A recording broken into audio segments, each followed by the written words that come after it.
नमस्कार दोस्तों, मेरा नाम है विमल सिंह। बालाजी स्टडी अड्डा में आप सभी का स्वागत है। शिक्षक भर्ती को लेकर के एक नोटिफिकेशन निकल करके आया है सहायक अध्यापक प्राइमरी को लेकर के, और साथ ही साथ सहायक अध्यापक एलटी को लेकर के। एलटी में जो कि कंप्यूटर शिक्षक से संबंधित है। तो कब से क्या आवेदन होंगे, कौन आवेदन कर सकता है, किस राज्य के लिए है, सारी चीज़ों की बात इस वीडियो में करेंगे। तो सबसे पहले तो बात करते हैं कि आवेदन को लेकर के विज्ञापन आपका कब जारी हुआ था, नोटिफिकेशन कब जारी हुआ था। तो 8 नवंबर 2024 को जारी हुआ था। वहीं अगर बात करते हैं कि आवेदन कब से स्टार्ट हो रहे हैं, तो कल 14 नवंबर 2024 से ये आवेदन आपके स्टार्ट हो रहे हैं। आज तारीख आपकी है 13 नवंबर 2024 की। लास्ट डेट इसकी क्या है, तो 13 दिसंबर 2024 तक इसमें आवेदन लिए जाएंगे। और ये 23 फरवरी 2025 जो लिखा हुआ है, ये आपकी है परीक्षा की अंतिम तिथि, लिखित परीक्षा की अंतिम तिथि के तौर पर 23 फरवरी 2025 की तिथि है। ये नोटिफिकेशन निकला कहाँ से है, तो ये उत्तराखंड से निकला है। उत्तराखंड अधीनस्थ सेवा चयन आयोग की तरफ से निकला है।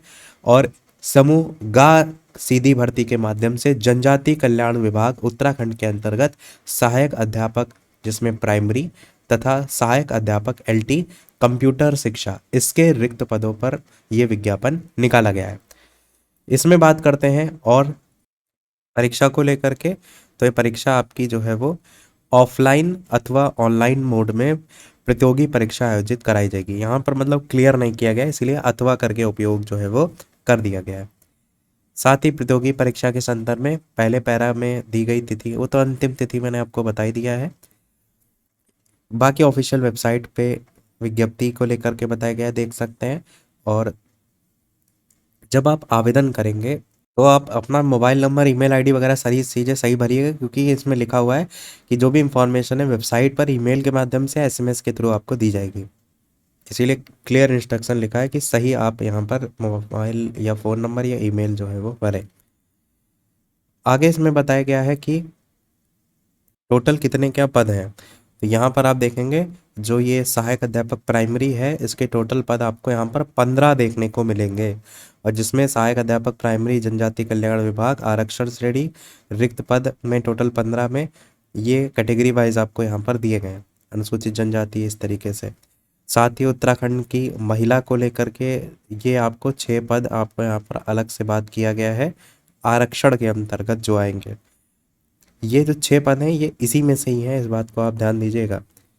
यानी कि 6, 7, 8, 9, 10, 11, ये यहाँ पर अलग से ये सभी पद हैं।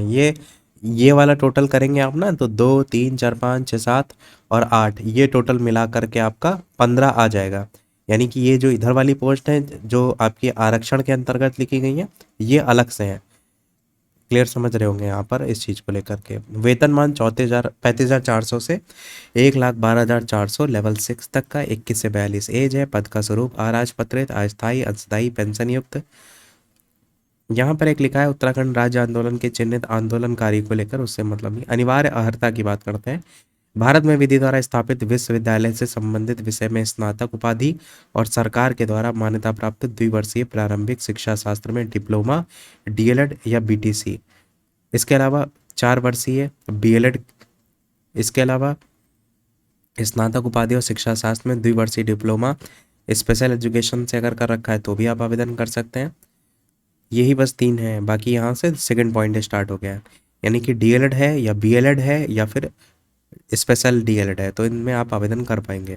अभ्यर्थियों को राष्ट्रीय अध्यापक शिक्षा परिषद द्वारा निरूपित मार्गदर्शी सिद्धांत और अधीन राज्य सरकार या केंद्र सरकार द्वारा आयोजित परीक्षा सहायक अध्यापक प्राइमरी हेतु यूटीईटी या फिर स्लैश करके लिखा है सीटीईटी की परीक्षा उत्तीर्ण होना अनिवार्य होगा। तो यहाँ पर दोनों की बात कर दी है, यहाँ पर यूटेट या फिर सीटेट। और ये भी लिखा है भर्तियों को राष्ट्रीय अध्यापक शिक्षा परिषद और निरूपित मार्गदर्शी सिद्धांत अधीन राज्य सरकार केंद्र सरकार द्वारा आयोजित, दोनों की बात की गई। देखिए राज्य सरकार वाला भी और साथ ही साथ केंद्र सरकार वाला। राज्य सरकार वाला उत्तराखंड टेट हो जाएगा और जो केंद्र सरकार वाला है वो सीटेट हो जाएगा। प्रशिक्षण पाठ्यक्रम राष्ट्रीय अध्यापक शिक्षा परिषद से मान्यता प्राप्त होना अनिवार्य है। अधिमानी अर्हता में बात किया गया कि अन्य बातों के समान होने पर ऐसे अभ्यर्थी को सीधी भर्ती के मामले में अधिमान दिया जाएगा जिसने या तो 2 वर्ष की न्यूनतम अवधि की सेवा की हो या राष्ट्रीय कैडेट कोर का बी अथवा सी प्रमाण पत्र प्राप्त किया हो। यहाँ से आप देखेंगे सहायक अध्यापक एलटी कंप्यूटर शिक्षा को लेकर के यहाँ पर टोटल पदों की संख्या 12 है। यहाँ पर भी कैटेगरी वाइज दिया गया है, ये 2 2 1 7 करके टोटल 12 पद। और इसी प्रकार से आरक्षित जो क्षैतिज आरक्षण को लेकर के उसको लेकर के अलग से यहाँ पर जो है वो बात किया गया है। यहाँ पर अगर आप वेतन देखेंगे तो 44,900 से 1,42,400, आयु की सीमा 21 से 42, पद का स्वरूप अराजपत्रित, अस्थायी, अंशदायी, पेंशन युक्त। शैक्षिक अर्हता की बात करते हैं, यहाँ पर विधि द्वारा स्थापित विश्वविद्यालय से कंप्यूटर विज्ञान विषय के साथ स्नातक उपाधि अथवा फिर बीसीए उपाधि होना चाहिए। किसी राज्य के संस्थान या सरकार से मान्यता प्राप्त प्रशिक्षण संस्थान या महाविद्यालय से एलटी डिप्लोमा या फिर विधि द्वारा स्थापित किसी विश्वविद्यालय से बीएड उपाधि होना चाहिए, अथवा भारत में विधि द्वारा स्थापित किसी विश्वविद्यालय से कंप्यूटर विज्ञान में बीटेक हो या फिर बीई उपाधि हो।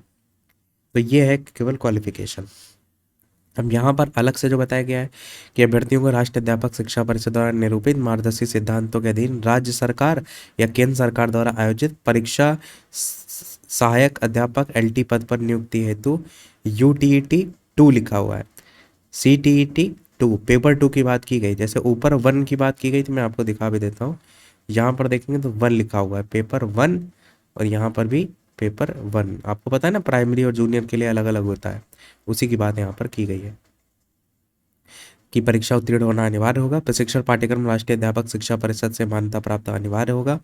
अधिमानी अर्हता की बात करते हैं तो यहाँ पर भी वही प्रादेशिक सेना या राष्ट्रीय कैडेट कोर। लिखित परीक्षा का पाठ्यक्रम और उत्तर प्रक्रिया, तो उक्त पदों के चयन के लिए 100 अंकों की वस्तुनिष्ठ प्रकार की बहुविकल्पी परीक्षा होगी, 2 घंटे की ये परीक्षा होगी। और अभ्यर्थी परीक्षा पाठ्यक्रम के लिए परिशिष्ट 1 का अवलोकन करें। सामान्य और ओबीसी श्रेणी के अभ्यर्थियों को 45% और अनुसूचित जाति अनुसूचित जनजाति श्रेणी के अभ्यर्थियों को 35% न्यूनतम अंक लाना होगा। साथ ही अभ्यर्थी वे लिखित प्रतियोगिता परीक्षा में अनर्ह माने जाएंगे, मतलब अगर आप नहीं लाएंगे तो आपको क्वालिफाई नहीं माना जाएगा। अभ्यर्थियों को ऑफलाइन लिखित प्रतियोगी जो परीक्षा है उसकी प्रश्न बुकलेट परीक्षा के पश्चात अपने साथ ले जाने की अनुमति होगी। ऑफलाइन लिखित प्रतियोगी परीक्षा के ओएमआर उत्तर पत्रक ओएमआर सीट 3 प्रतियों में जो है वो होंगे। लिखित प्रतियोगी यहाँ पर देखिए ऑफलाइन की बात ही यहाँ पर की गई है, और ऊपर देखेंगे तो ऑनलाइन ऑफलाइन दोनों करके उन्होंने स्लैश करके लिख दिया था। मैं आपको दिखा देता हूँ स्टार्टिंग में जो हमने एक ये देखिए, अभ्यर्थियों के चयनित तो आयोग द्वारा वस्तुनिष्ठ प्रकार की ऑफलाइन अथवा ऑनलाइन मोड में प्रतियोगी परीक्षा आयोजित कराई जाएगी। यहाँ पर क्लियर नहीं लिखा है, पर यहाँ पर इन्होंने लिख दिया है कि अगर ऑफलाइन मोड में होगी तो ऐसा ऐसा होगा, 3 प्रतियां होंगी वहां पर। बाकी तो ओमार उत्तर पत्र की तृतीय प्रति अभ्यर्थी आपको अपने साथ ले जाने की अनुमति होती है, सब जगह वही चीज़ यहाँ पर भी जो है वो लिखा हुआ है। यदि परीक्षा ऑनलाइन आयोजित की जाती है तो परीक्षा समाप्ति के पश्चात अभ्यर्थियों को उनकी परीक्षा सामग्री, प्रश्न बुकलेट और दिए गए उत्तर विकल्प तथा उसके द्वारा दिए गए उत्तर और उसकी कुंजी ऑनलाइन माध्यम से दी जाएगी। प्रत्येक प्रश्न के लिए 4 उत्तर विकल्प होंगे। 4 उत्तर विकल्पों में से एक आपको सेलेक्ट करना होगा। एक गलत उत्तर के लिए प्रश्न हेतु नियत किए गए अंकों का 1/4 ऋणात्मक अंक दिया जाएगा, यानी माइनस मार्किंग भी आपकी होगी। अगर एक से अधिक उत्तर देंगे तो गलत उत्तर माना जाएगा। कोई प्रश्न हल नहीं किया गया है, अभ्यर्थी द्वारा उत्तर नहीं दिया गया, तो उस प्रश्न के लिए कोई माइनस मार्किंग नहीं होगी। व्हाइटनर का यूज़ नहीं कर सकते, ओएमआर शीट में गलत वगैरह डिटेल आप नहीं भर सकते।